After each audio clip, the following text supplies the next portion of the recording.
Hey everybody, it's Jason Blaha with Ice Cream Fitness here.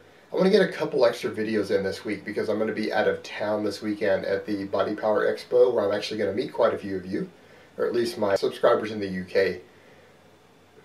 And today I want to continue the dialogue that Jerry and I started over at Bios3Training. But hold on, let me give you guys a bicep shot first.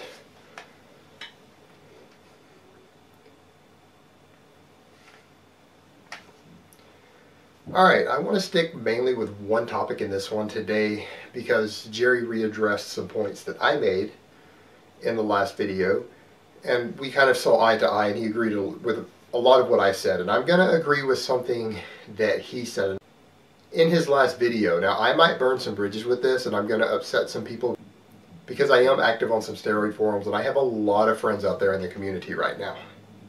But he was talking about the point of underdosed gear and fake gear. Because let's be realistic. The doses that most people are claiming that they are running, all of us old school guys who used to use legit pharmaceutical gear that we bought in pharmacies, or that we made ourselves from our own raw materials when the Chinese were producing good materials, we're kind of shocked. Like for me, because I took a few years away from the game and I was completely away from gear from 2004 on, and when I came back a few years ago and started reading forums and seeing the results people were getting and their side effects and body weights versus the cycles they're listing, I was dumbfounded. Like, to me, people are using 500 milligrams of tren a week or 1,000 milligrams of tren a week. As somebody who has made legitimate tren from cattle pellets, I'm sitting here going, how can these people even live? I would think they would want to blow their own fucking brains out 6 weeks into this cycle just from the side effects. Or why are these guys not bigger and stronger? Why aren't they getting more side effects? How are these guys running this much gear and not getting these effects? And quite frankly, it's because they're not running as much gear as they think they are. And here's my point. These guys, and I have friends who do this, who are on 100 to 200 milligrams of tren every day.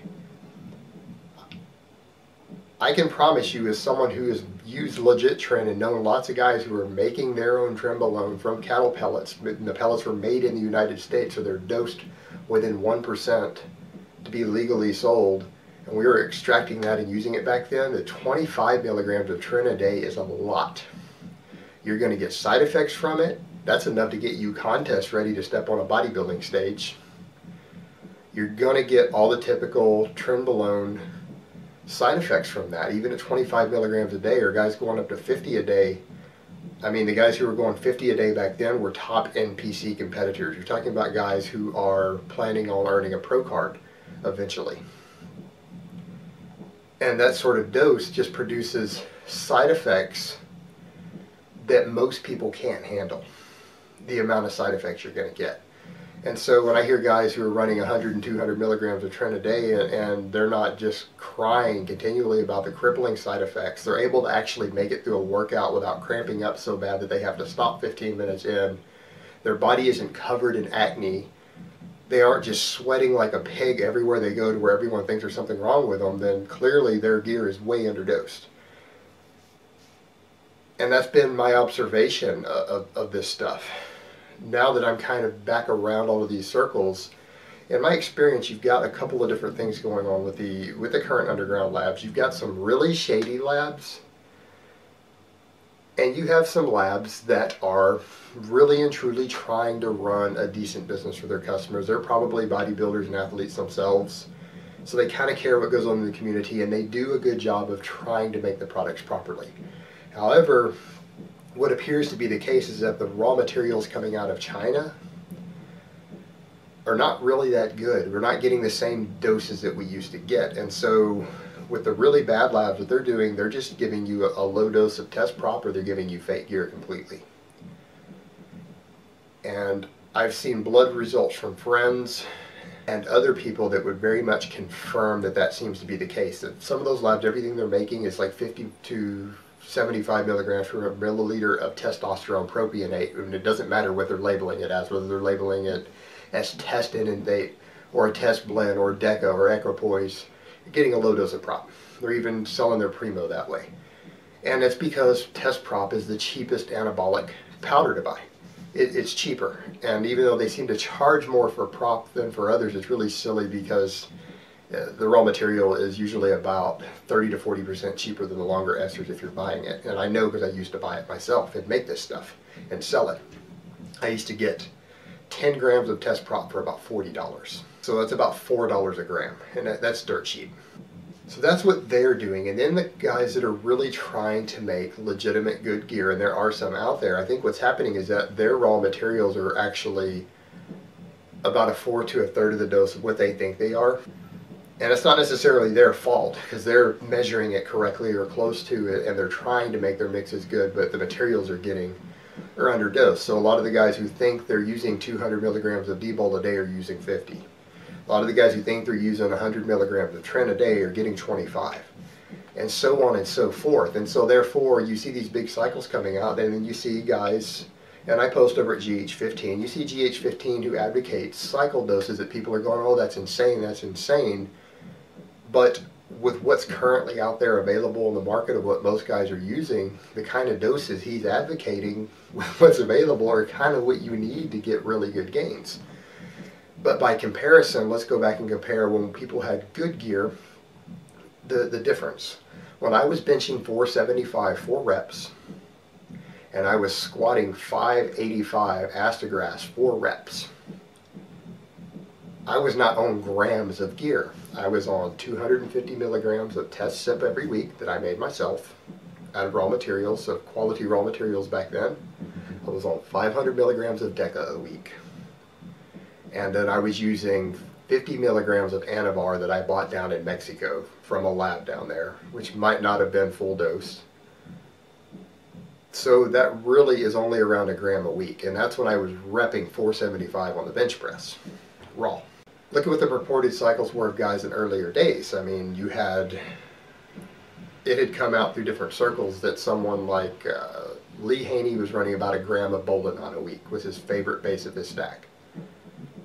I mean, that's a decent amount, but by today's standard, that's nothing. There's guys 160 pounds who are gaining weight slowly using more gear than that. Mike Minzer used to prefer something like 200 to 400 milligrams of Deca a week with some D-bol thrown in the off season.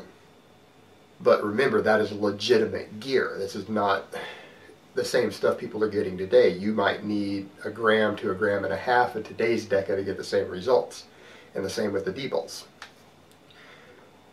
And then you have Dorian Yates, and again, no one really knows what Dorian really took, but he's had these purported cycles that he admitted to where his off-season was 750 milligrams of test a week, 500 Deca a week, and then 50 milligrams of Anavar a day for his steroid stack. And that sounds crazy by today's standards because most pros today are on somewhere between 5 and 10 grams, plus all their HGH, IGF-1, insulin, everything else.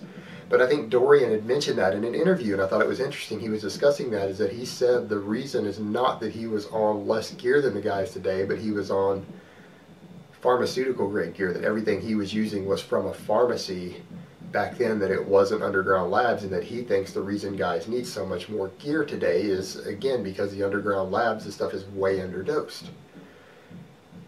And even with the best labs, the good labs, it's underdosed. And so, and for people who think I'm messing with them, we have plenty of research on this, and so I would advise any of my friends or people who see this or people I interact with on forums who are on 2, 3, 4 grams of gear a week, and I have a lot of friends who are, go get your blood work done. Pay for a private lab and get your total testosterone pulled.